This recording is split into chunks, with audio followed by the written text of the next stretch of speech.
23. Nakipagtipon sa mga hiwa ka na. Ang isa sa anak na si Vice President Sara Duterte. Ang latest sa Hey sa live na pagtuto ni Marie Sumali. Marie? Go ahead, Marie.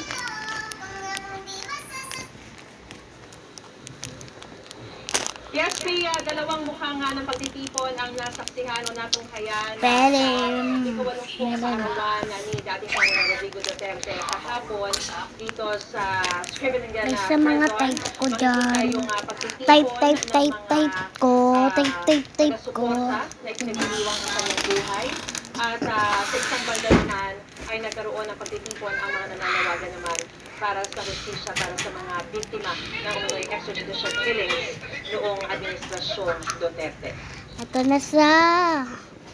Bigyan ako ka. Nabalot ng berde ang harapan ng Ibenta ako, bracelet. Ay na, bigyan na. 5 pesos ng mga lang. taga-suporta ni dating Pangulong Rodrigo Duterte. Teka lang, may na-comment. Ate, pabili po ay Hindi ko mabasa. Dito. Kabilang sa mga dumalo sa pagtitipon sina Senador Robin Padilla Bata, at Attorney Harry pabili Roque. nga Sa talukay ni Vice bracelet. President Sara Duterte, Tignan ko kung pagpapala maganda ng ka mo. pamana sa mga Oh. taga- Oo naman, maganda kawa ko. Hindi katulad sa inyo. Sundin ang proseso ng korte. Alam daw ni dating Pangulo ang mga isinagawang pagtitipon para sa kanya. Bumisita rin sa detention facility ang common law partner ng dating Pangulo na si Hanilet Avancenia at anak na si Kitty na napanitilitan ng makita ang dating Pangulo kahapon. Binisita rin siya ng abogado sa loob ng Na-poison ako. Ayon kay Vice President Sara, Poison ang ako. mismo ang nagdedesisyon kaugnay sa kanyang mga abogado.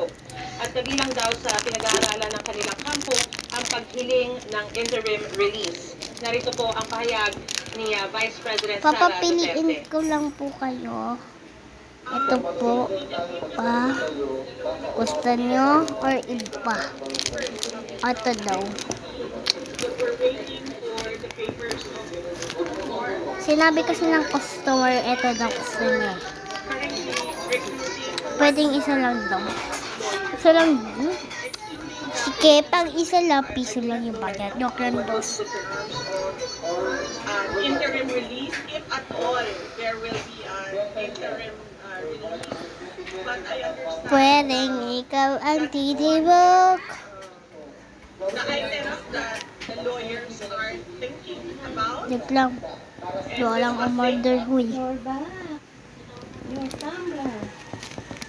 Hindi naman daw nababahala si Vice President Sara Duterte at ang ibang kampo ng Duterte na nakapagsilisi na ang prosekusyon ng 181 pieces of evidence sa International Criminal Court dahil naniniwala sila na kailangan mapatunayan ng gusto yung sinasabi raw na libu-libong napatay noong panahon ng Administrasyong Duterte. Sumasandali pong ito, nakikita po natin na napakarami rin po mga taga-suporta muli nagtipon-tipon dito sa harapan ng detention facility para Lagay ko ipahayag to po sa yung wall. kanilang pagsuporta pa rin at paglilingkod pa rin ng kaarawan Pabis ka may ng dating Pangulo na si Rodrigo Duterte at makikita po natin na may mga hawak pa sila mga watawat nang galing pa po sila sa iba't ibang panig ng Europa.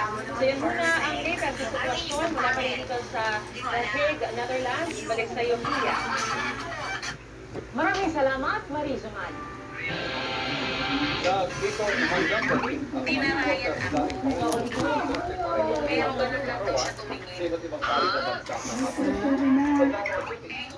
Huwag ka na rin lumapit sa baho na yan.